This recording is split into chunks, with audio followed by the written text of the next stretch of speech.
Hello, everyone, and welcome to Talk Nerdy. Today is Monday, April 11th, 2022, and I'm the host of the show, Cara Santa Maria.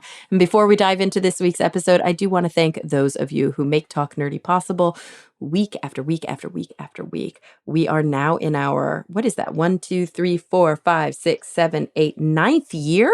Is that possible? I think I've been saying 7 for the past 2 years. Yeah, we started in 2014, in March of 2014. So that means we basically just surpassed 8 full years. That is amazing. I cannot believe that. That's incredible. And we are today on episode 402. And many of you have been supporting the show since the very, very beginning. So obviously early on, I wasn't using Patreon because Patreon didn't actually exist. But now it really is one of the fastest, easiest, and I think kind of most effective ways of supporting the show. All you've got to do is visit Patreon. That's patreon.com/talknerdy to learn more about how you can support the show. Basically, you support on an episodic basis.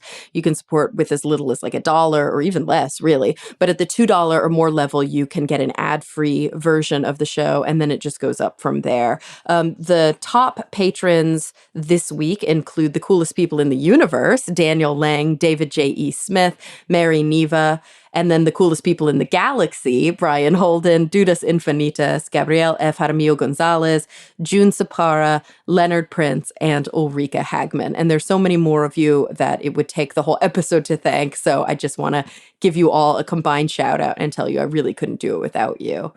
All right, let's talk about this week's episode. So I had the opportunity to sit down with Dr. Theanne Griffith. She is so cool. So she is a neuroscientist, and she's also an author of the award-winning STEM-themed chapter book series, The Magnificent Makers. She also co-writes the nonfiction series Ada Twist Scientist, the Y-Files. She right now is an assistant professor at the University of California, Davis. Her lab investigates how our nervous system encodes bodily sensations like temperature and pain. She promotes diversity in STEM and inclusive representation in children's media. And the book series that she, developed and writes, The Magnificent Makers, it's now on its 5th book. So her most recent book is The Magnificent Makers Race Through Space. It's illustrated by Reggie Brown, but like I said, written by the awesome woman herself, Dr. Theanne Griffith. So without any further ado, why don't we start the show? Here she is, Dr. Theanne Griffith. Well, Theanne, thank you so much for joining me today. Thank you so much for having me. I'm really happy and excited to be here. Me too. I'm excited to talk about so many different things, about your book series, about the work that you do, the science work that you do, and sort of how you became a scientist slash children's book writer. So let's start maybe with your background. You are a professor. You are a neuroscience professor at UC Davis, right? Correct. Yep. All right. So tell me a little bit about your lab. Yeah. So my lab opened its doors in October 2020, right in the middle of the pandemic. So did you open your doors physically or digitally? So not physically in October because I didn't have childcare. And so I was working kind of remotely from my home until we got settled here in California. We moved from the New York, New Jersey area. And so physically the lab opened in November, but it was just me. And then I had what we call here at the UC system, a junior specialist, which is kind of like someone who's in between undergraduate and graduate school, joined the lab in January. And then I shortly thereafter recruited my first grad student. So we got the ball rolling pretty quickly. Cool. But yeah, my lab studies were a sensory neuroscience lab, and we are generally interested in how our body feels things, if we want to keep it nice and high level. We're a somatosensation lab, and somatosensation is just the ability of our body to detect external cues through the skin, like touch, temperature, pain, itch, all of those things are somatic sensations. And so we're very interested in how our body encodes these sensations normally. Like, how do you know that someone's touching you? Or how do you know that, something is too hot to pick up? And then we're also interested in how these sensations kind of go haywire during disease to produce things like chronic pain. And so are you doing work with human subjects, or do you usually use an animal model? Like, how do you approach this question? Yeah, so we don't work with human patients. We use mice as our model organism of choice. Mice have the ability to be genetically modified, and people have been genetically modifying mice for a very long time, making them a very usable mammalian model. And so that's why we use mice. Although we are going to soon begin acquiring human nervous system tissue from organ donors. And I'm really excited to ask some of the questions using human samples. But generally speaking, we work with mice. Yeah, yeah, yeah. But that's really cool that there'll be that kind of translational connection soon where you'll be able to see what's going on in the animal model. Does it parallel with what's going on in human beings? We always know that theoretically these things do, but there are always limitations to mouse models. And it's always great to see that sort of next step as well. Absolutely. I'm really excited to get that up and going in the lab. Oh, I love that. So what's your transition to California been like for you, especially in the middle of a pandemic? OMG. I am just loving it out here. I am not even It's going to so lie. warm. So I was born in central Pennsylvania. And then when I was about 10 or 11, moved to Alexandria, Virginia, which is a suburb of Washington, D.C. And then I went to college in the Massachusetts, Western Mass area, did grad school in Chicago. So I never really lived in the West Coast, on the West Coast before. Yeah, you moved around a But lot, but always to cold places. I know, I know. What was I thinking? What was I thinking? But I am loving it out here. I love the weather. I love the pace. So we live in Davis. It's kind of a smaller college town outside of Sacramento, about 20 minutes from Sacramento, maybe an hour and a half from the Bay Area. So still close to things, but nice and calm and quiet and, no traffic. All the things that as a mother of two children under 5, I value heavily. And so that leads me to this question about writing children's books, and especially children's books that celebrate STEM, science, technology, engineering, and math. Was motherhood an instrumental kind of step for deciding to venture into children's book writing? Did the idea come before? Did it come after? How do those things relate? Yeah, I've always had a desire to write. I've always been a good writer. When I was younger, I would enter into like essay competitions at my local library. And my dad, even, I recently found a clipping that my dad had saved from a local newspaper in this very small town about my essay going on to like the state championship level or whatnot. So I've always had, this desire and interest in writing, but it was definitely becoming a mom that like catalyzed everything and got the ball really rolling. So, in grad school, I kind of dappled with the idea of it. But as a postdoc and becoming a mom as a postdoc, like I said, it really drove that desire home. So a few weeks really after having my oldest daughter, I was sitting on the couch and I think I was watching like the Great British Bake Off. I remember this kind of very oddly clearly. But I Yeah. was sitting there and I was watching this and I had a book next to me. I was looking at it and I had been reading a lot to her, even though, she's a couple weeks old. We had the board books out already, of course. And I realized, this was a dream that I've always had. And why not just go for it? Like, wasn't getting any younger. It was, 30 years old. I had, gotten my PhD. I had done all the science things. Not all of them. I hadn't become a professor, but, I had my science career kind of more solidly under me than I had previously. And I also think it was really those postpartum hormones just really kind of, it's a very interesting neuroscience question, in my opinion, is what those Yeah. postpartum hormones really do to a parent's brain. But I just was like, let's just do this, Theanne. You have wanted to do this for a long time. Go for it. And so that was really kind of the deciding moment. It was very, even though it had been building up, I would say, throughout my life, I think the decision was somewhat of a snap decision. Like, we're doing this. We're building a website. We're, going to start participating in Twitter pitch competitions. We're going to try and find an agent. We're going to start submitting, and writing these picture book manuscripts. So that's kind of how it evolved. Oh, I love that. And so, The Magnificent Makers is a series that you write, that you co-write, but you also co-wrote Ada Twist Scientist, which you wrote one of the books, The Y Files, which of course there's this Netflix show. I think for those who are listening who know my friend Allie Ward, who's been on the show, I know she was like a science consultant on that. There's a lot of like threads connecting there. Which of those came first, Ada Twist or The Magnificent Makers, or did they sort of come up around the same time? No, the Magnificent Makers were first, and that's actually Okay. my series. I don't co-write that with anybody. There is a Oh, series okay, awesome. illustrator. Yeah, so that was That's who that was else is on the mine. cover. That's your illustrator. Okay, so Magnificent Yeah. Makers, you write, and you've got what, almost 6 books now? There are currently 5 out. The 6th will come out in November. So November 8th, the Yay! 6th is going to come out. I'm super excited. That one's called Storm Chasers and all about the weather. But yeah, there are 6 books currently kind of done in the series, Yeah. and the 7th is also kind of in preparation and should be released probably around a year from now or so, maybe a Oh little my bit gosh, more. that's so exciting. Okay, so that's a lot. So Yes.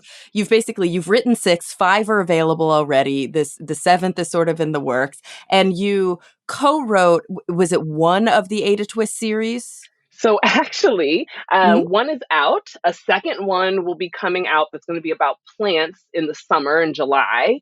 A third one is kind of in the pipeline about baking. I don't know when that one's officially coming out. I don't remember off the top of my head. And then I just submitted a first draft of the 4th book, which is going to be about bugs. So there's one out, What? but kind of 3 coming in the pipeline as well. Are you tired?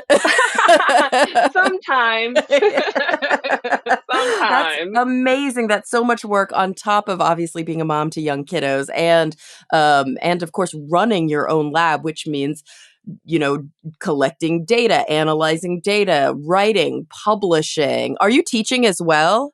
I am not. So, I mean, I teach a little bit, but Mhm. in my first year, so I'm about a year and a half into my appointment, so I don't have Yeah. that much teaching, but that will ramp up the minute I get tenure and probably even sooner.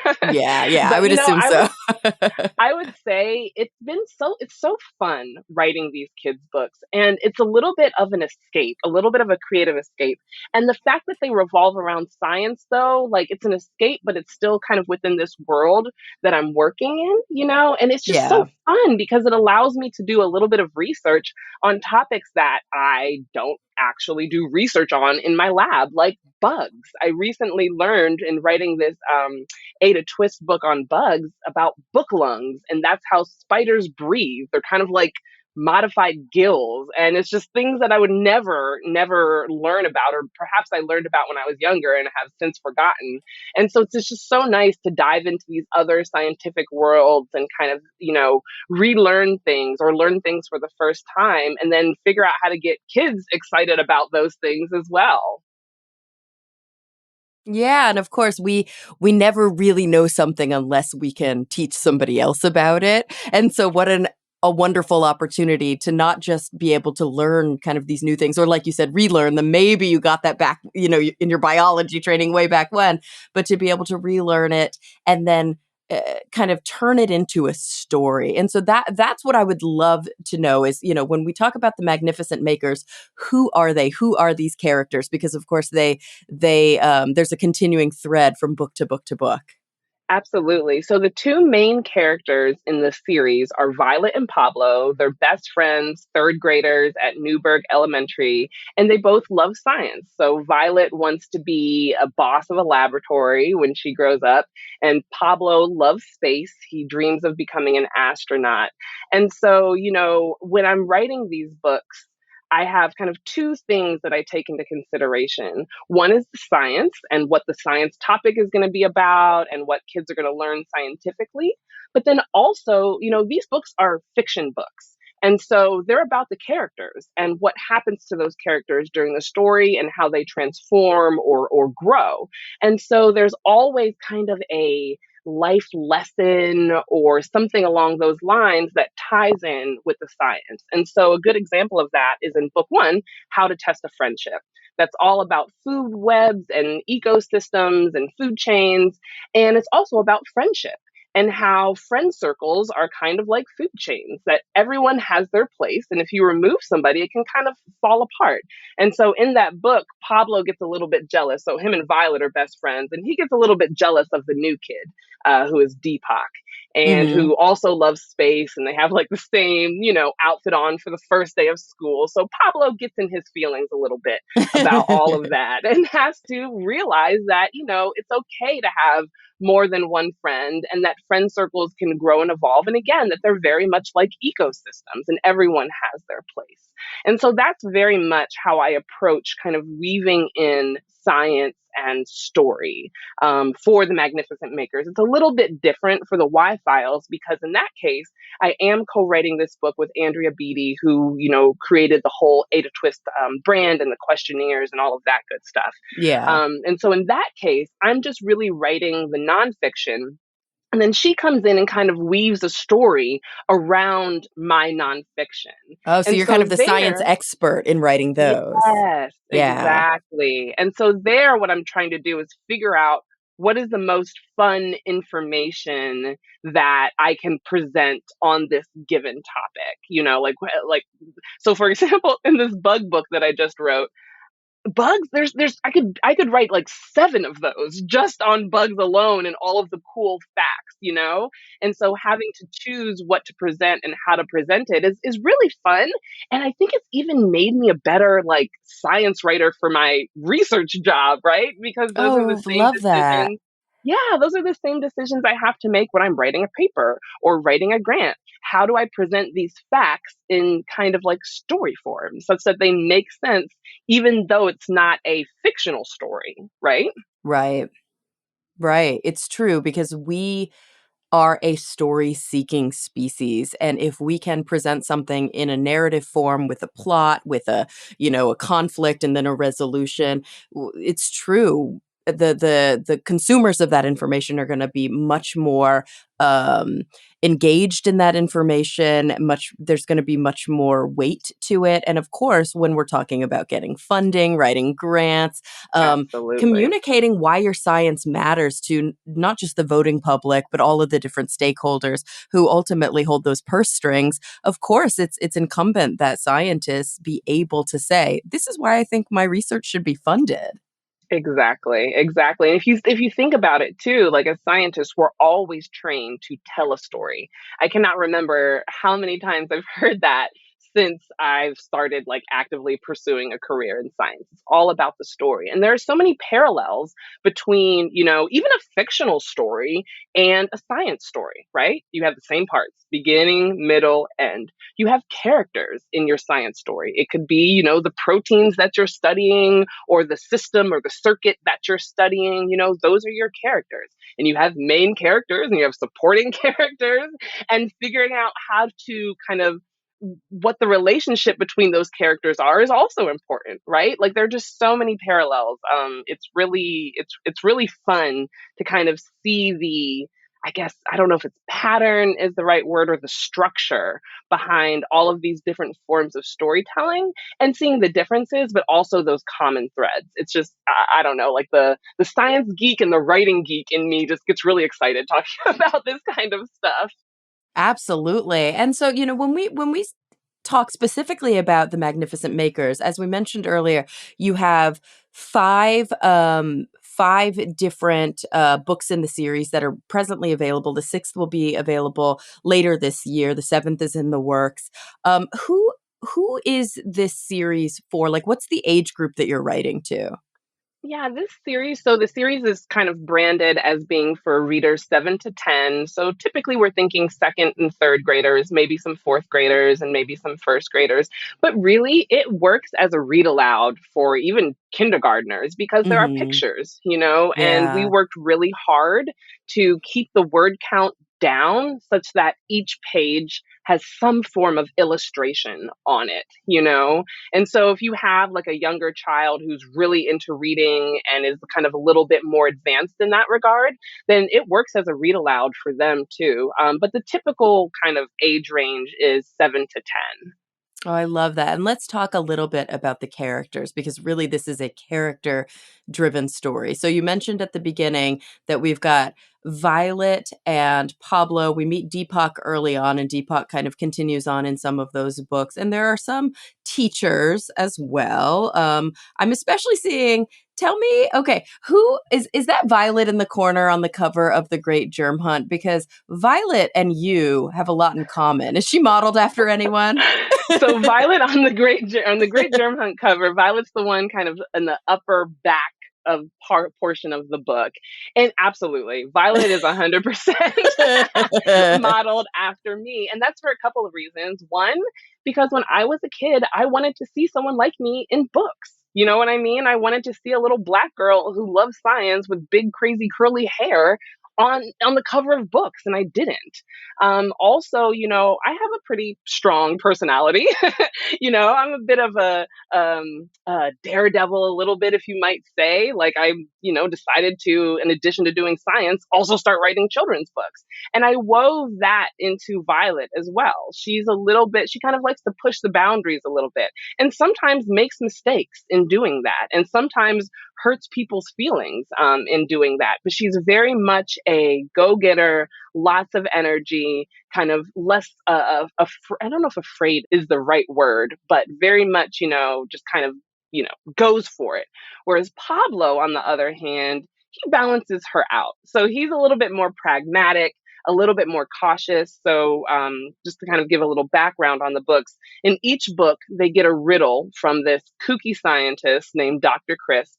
And that, if they solve the riddle, it opens a portal which transports them to this magical laboratory called the Maker Maze. And Dr. Crisp is the scientist in charge of this Maker Maze. And so when they're in the maze, they ask a science question, and the maze creates a challenge that has 3 levels, and they must complete those 3 levels in 120 minutes.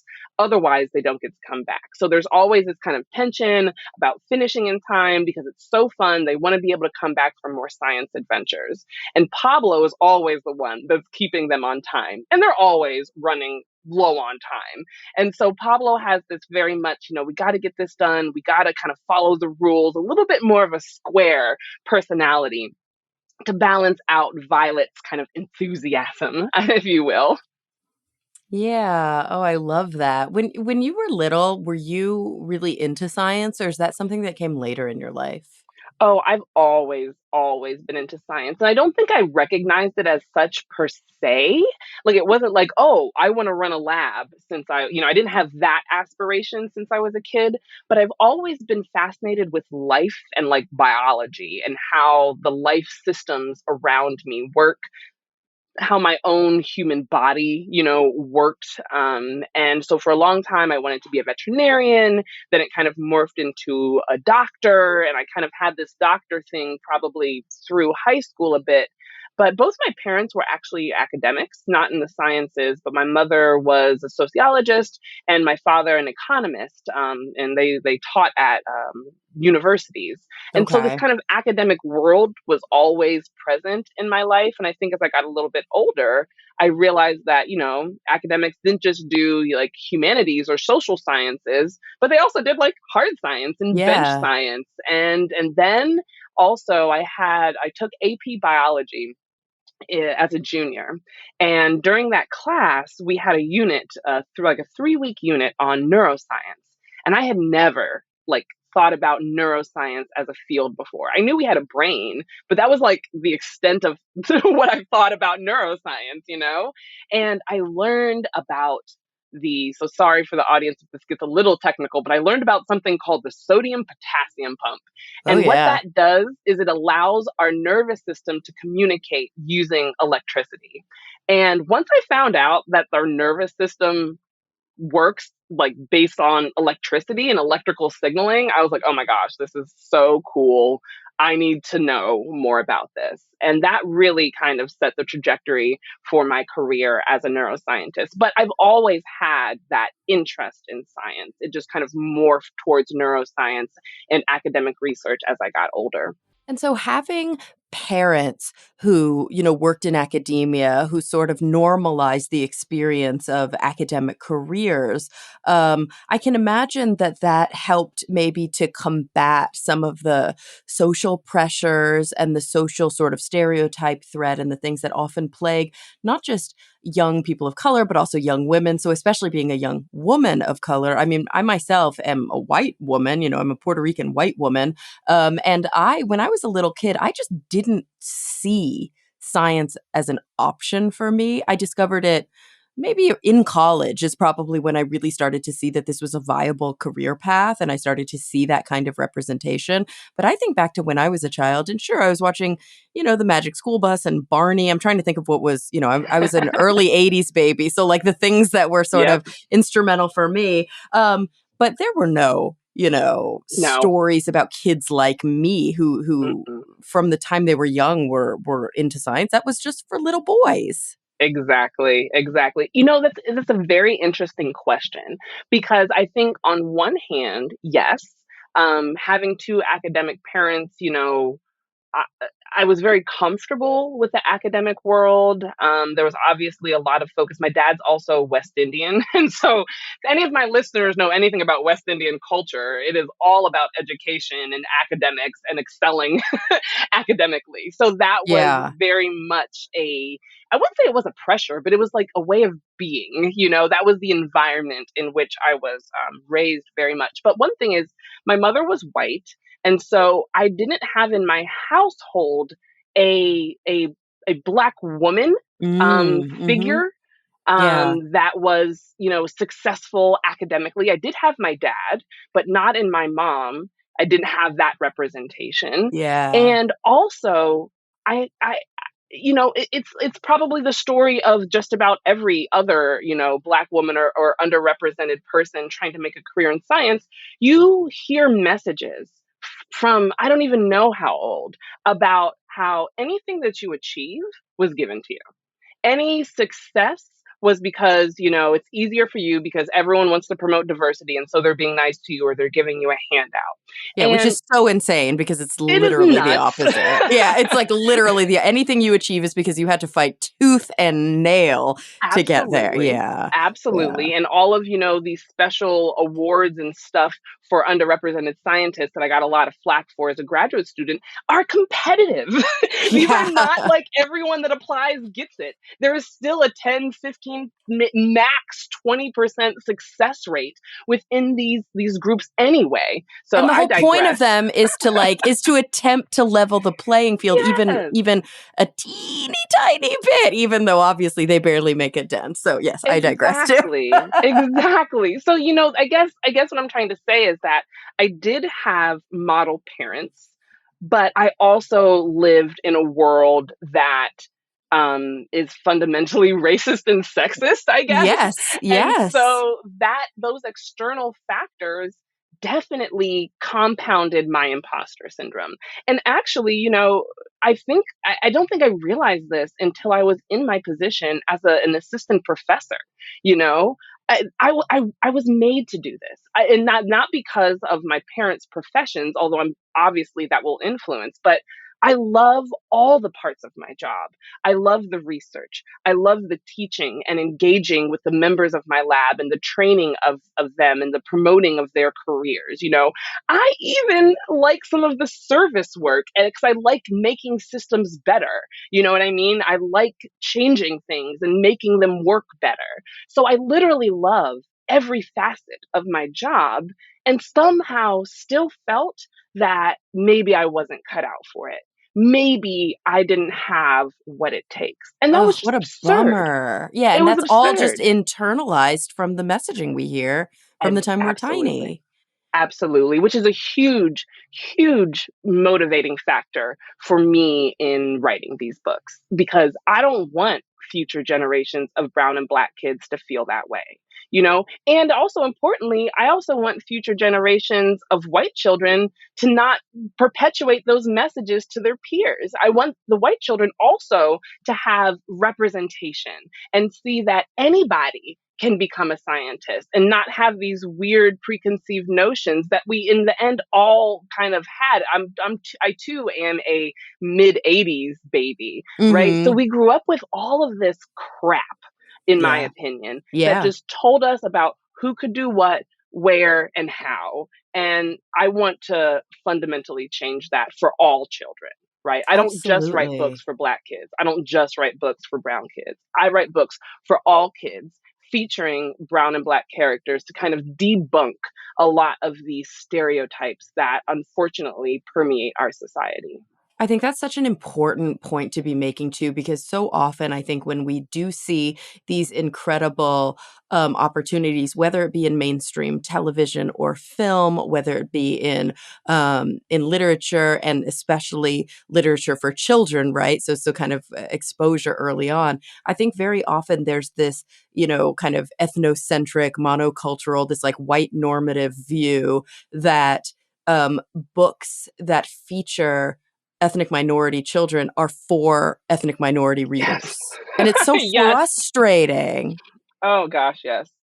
It It's is. like, of course, they're for everybody because the whole point is that there's a plurality and a diversity of voices. And the truth is, any kid who enters into the STEM fields is going to get hit over the head with that pretty immediately. It is like increasingly a very diverse field. Obviously, the stakeholders still, by and large, like in any institution, is heavily white and male, but it's changing very, very quickly. And especially, like you mentioned, with the kind of Asian, Southeast Asian influence, we see that there's already been kind of a growing diversity. Probably there's still, even in neuroscience, where we're moving towards gender parity relatively more quickly than some other fields. I would assume, though, tell me if I'm wrong, that like especially Black and Latinx uh, professors, for example, are still pretty underrepresented. Absolutely. I Yeah, yeah, mean, yeah. I think that we're getting there. I'm excited for the future. I see so much. I just see so much more representation at the graduate student level and so much community support, especially like on Twitter with shout out to like Black and Neuro, for example, and all of the amazing work that they're doing. I'm just completely blown away by that organization and the fact that it is 100% trainee run between graduate students and postdocs. Having that kind of camaraderie and community at that level is going to be so key to making sure that we have a diverse pool as people progress through their given careers. But I 100% agree with you.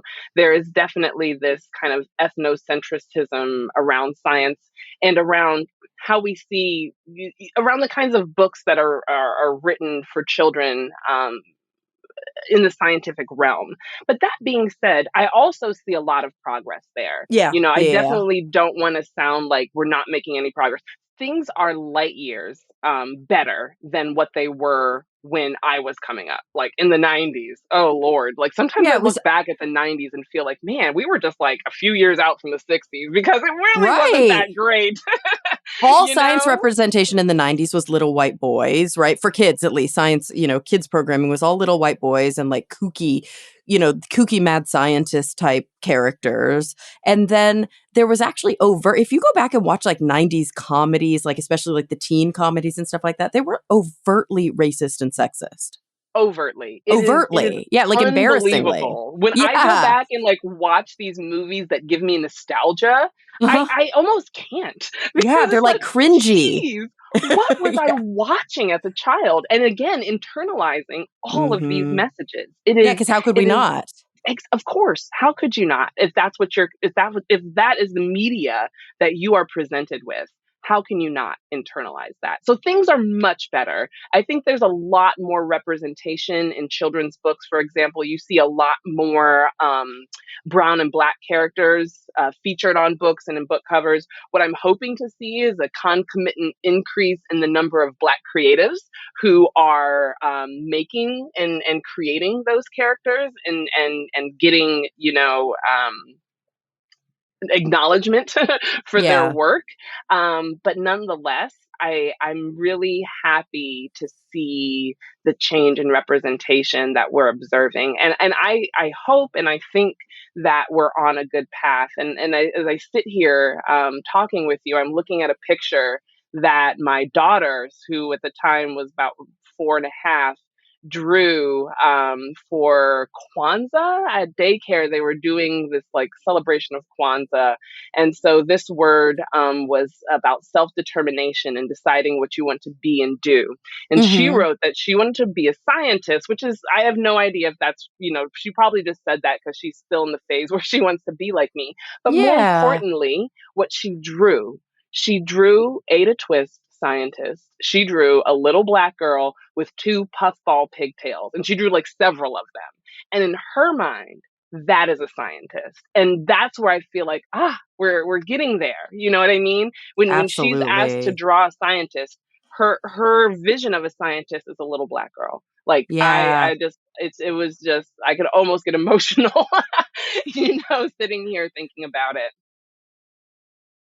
Absolutely. I think about, my friend Emily Calandrelli, who has a show on Netflix, Emily's Wonder Lab, and she was on the show, maybe not too recently, but a year or so ago. And when she did Emily's Wonder Lab, she was pregnant. She was like 8 months pregnant, so she's wearing these pink overalls on her TV show, celebrating science with a huge pregnant belly. And they're every season you see at Halloween little girls dressing up like scientists and they're wearing their pink overalls and some of them have little pillows so that they can be pregnant. Like that's their view of a scientist is a pregnant Yes, woman. Like yes. how far from the entrenched kind of sexist and racist ideals is that, like that's I so love it. exciting. I'm Yeah. I I am excited. I am really excited. There's a lot of work to do, and I don't want to be complacent, but I Right. am excited. I am excited about the future, and I'm excited to keep doing the work. I Yeah, am. I yeah. love it. I love this. I love all of it. So I'm curious what your experience has been like going from being an academic trainee. So whether you're a grad student, then into your postdoc, which is sort of the in between. You're like, no longer a student and you have that title, but you're still kind of working for those wages and like, Yes. struggling to prove yourself. But now that you are a professor, you have your own lab, which means that you are now in a position of not just authority, but mentorship. What has the perspective change been like that you're choosing or you're selecting your own students and you are now kind of acting in this role of mentor? Yeah, it's been so fun. It's been challenging. It's almost like I don't want to draw too much of a parallel, but it's somewhat similar to parenting in the sense that no one prepares you and no one can really prepare you. There's not really a good way to be prepared to be a mentor. Obviously there are things you can do, but it's just a completely different position that I've never been in. I love it. It's probably the source of the vast majority of my stress that's associated with this position because I care deeply. I care deeply about the people in my lab. I care deeply about their success. Um, and obviously, as a Black woman, I tend to attract underrepresented scientists to my lab. So currently, Sure. I have five people in my lab, and three of them are Black or Latinx or both. Mhm. Yeah. And so, I especially take that really seriously because I know how critical good mentorship is to underrepresented scientists and keeping them in the scientific community. So, I've learned a lot about myself. I've learned about my strengths and my weaknesses, and that, life is just about constantly improving and getting better and growing. And I'm very, new to this role, and I'm really excited to grow in this role and improve my mentorship skills throughout the years, and hopefully train, lots of young scientists to go on and pursue their independent passions, and also train them in a way that we're putting people in the pipeline who are going to make this a better community. You know what I mean? So not just Absolutely. training them to be excellent scientists, but training them to be excellent members of the scientific community. Yeah, and in turn, excellent science communicators as well. I mean, you mentioned that writing the books has actually helped you in your sort of position when you're writing grants and when you're kind of describing your science to the public, but I can imagine that it also has really helped you as a mentor within the lab, as a teacher, being able to really conceptualize and distill scientific concepts into meaningful units and not get so kind of caught in the weeds, but be able to have a big picture understanding of the impact that the science that you make has. Yes, absolutely, definitely. It's so funny because I got asked a lot of these questions, like, does your science writing help your research writing, and vice versa? And for a long time, I was like, not really. They're kind of different Mhm. Very things or whatever. separate, yeah. Yeah, but now that I'm writing so much, Mhm. I'm seeing it, and it absolutely is, and it absolutely does. I've Through my writing for children's books, I've really been forced to learn how to break down science that I don't even study again. Some of the Right. science I write about is not my area of expertise at that level. And Yeah, so plants, learning how to entomology, these are like Yes, wildly exactly. different field. They don't have brains, right?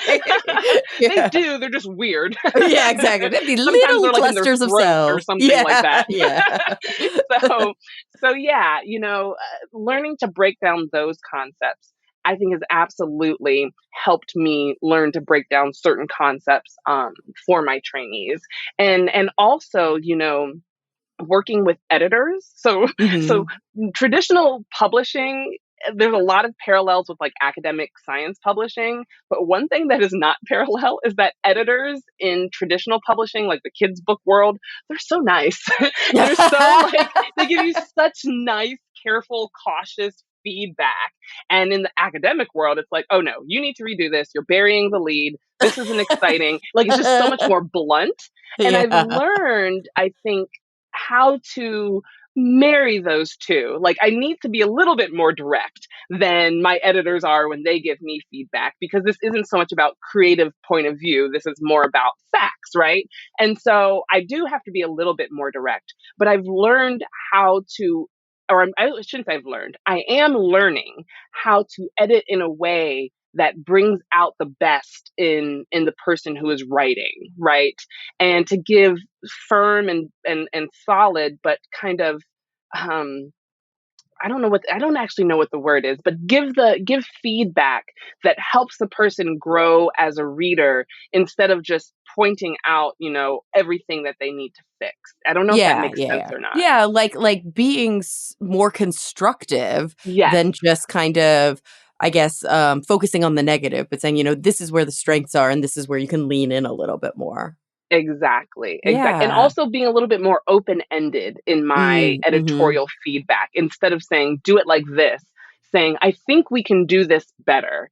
These are Right. some ideas, work at it and see what you can come up with." You know what I mean? So putting a little bit Yeah. more of the onus on them, instead of coming in and just kind of like editing it and fixing it all, right? That's a lot of the feedback that, I've received over the years, but that's just kind of how academics work. You know what I mean? It's just, But we that's need to get the so paper out. limiting. Yeah, It because is a little bit. you think about how that translates to actual lab science and how often I see this, that there will be like, let's say some, kind of Nobel laureate, some big important head honcho running a lab, who all of the students that come out of their lab, their dissertations were just little legs of their project. They did it exactly like them, and they become little carbon copies of Yeah. that Yeah. researcher, as opposed to saying, oh my gosh, I'm learning from my students because they helped me see this in a new light and approach the problem completely differently because they had that latitude to do that. Yeah, it's so interesting that idea of like carbon copy because I think actually that might have been the goal. Like I think traditionally so. speaking, Yeah. right? Is like this Yeah. is how we do science. I've developed this awesome way of addressing this question and I want everyone in my lab to do it like I do. And because Mhm. it's been successful for me and thus this is a good method, right? And there's probably some truth to that, right? Like the general way of approaching science, but I think in the end, it does end up being a little limiting. And also, it ends up being less inclusive, right? Because you can Absolutely. lose people who might do science slightly different, but equally valid, you Yeah, know? And I yeah, never and really thought sometimes about more it. so. You know, sometimes Exactly. they are Exactly. able to solve that intractable problem because they're going about it a way that everybody else in their path said wasn't the way to go about it. Exactly, exactly. Yeah. And so I think, yeah, that's a really interesting point. And I don't think I've really thought about it that way before. But I do think that was a little bit of, it was a little bit of the point, historically speaking, not Yeah, necessarily nowadays, but like thinking back to like, old school science, that was the idea. Like, right, like, I'm it your wasn't. apprentice or you're my Yeah. apprentice, kind of. You're going to do what I do and become a little version of me, you know? Y Yeah, like, it wasn't a bug, it was a feature. They were doing that Yes, intentionally. Yeah, yes. completely agree, completely agree. Well, gosh, the end. There's so much more that we could be discussing. I don't wanna keep you too much longer. I'm excited about your book series. I'm excited about the new books that are coming out. The most recent one, I'm pulling it up right now. The most recent copy, of course, when we first, started talking was a whole book ago, but now it's number 5, Race Through Space. Hey, before you go, I would love to ask you the closing 2 questions that I ask everybody on my show because, of course, everybody who I have on my show is different, comes from a different place, does different work, and I'm always excited to hear their, various perspectives. So they're sort of big picture questions. Are you ready for them? Let's go. All right. So, when you think about the future in whatever context is relevant to you, so this could be, it could be personal, it could be familial, it could be having to do with your work, and it could be at the community level, the local level, the academic level, or it could be national or global, or hey, even cosmic. So, whatever context is relevant to you right now in this moment. Number one, what is the thing that is keeping you up the most at night? The thing that you are most concerned about, where you are, worried, maybe even you're feeling a bit pessimistic or cynical. And then on the flip side of that, to end on a more positive note, where are you finding your hope, your optimism? What are you really like earnestly looking forward to? So, in terms of what keeps me up at night, that's a tough one. Um, I do a lot of compartmentalizing, to be honest. Uh-huh. And I think that's how I survive. A lot of people ask me, how do you do it all? Well, I don't think about things that bother me Right. until like I collapse. So I do a lot of compartmentalization. Probably actually on that note, probably what keeps me up is my anxiety in general. I feel like there's so much going on in the world. I'm anxious about whether or not I'm doing a good job in my lab. I'm anxious about whether or not I'm doing a good job at home with my family. Are my kids, getting the best mom that they can get? Or am I too tired when I get home and not giving them the attention that they deserve? And so I think what keeps me up at night is the weight of the world, I Right. guess. Yeah, And yeah. I feel like we all know, I'm sure, Encanto has been a hit movie recently, and especially in the households of people with children. And there was that song by Louisa. Everyone focuses on the Bruno song, but Surface Pressure by Louisa and the woman who plays her is just. I feel like that is what keeps me up at night. The pressure to keep everything going, to manage it all, to do it all, to be the best in every single way possible so that no one else has to feel the pressure. And I think that's something as a Black woman that is probably a very common experience. And so that definitely keeps me up at night.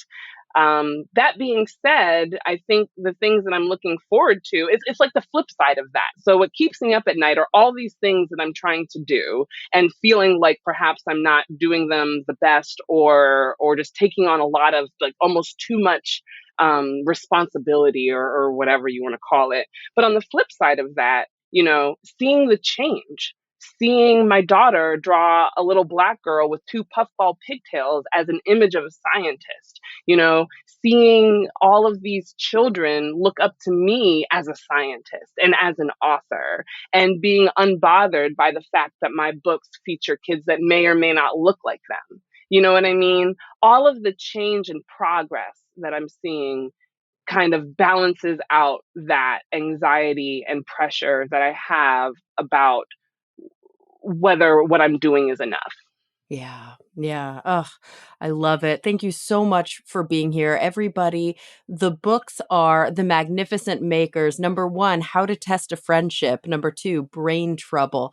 3, Riding Sound Waves. 4, The Great Germ Hunt. And 5, Race Through Space. And of course, be on the lookout for number 6 and number 7 as well, by Dr. Theanne Griffith. Thank you so much for being here. It was just such a pleasure.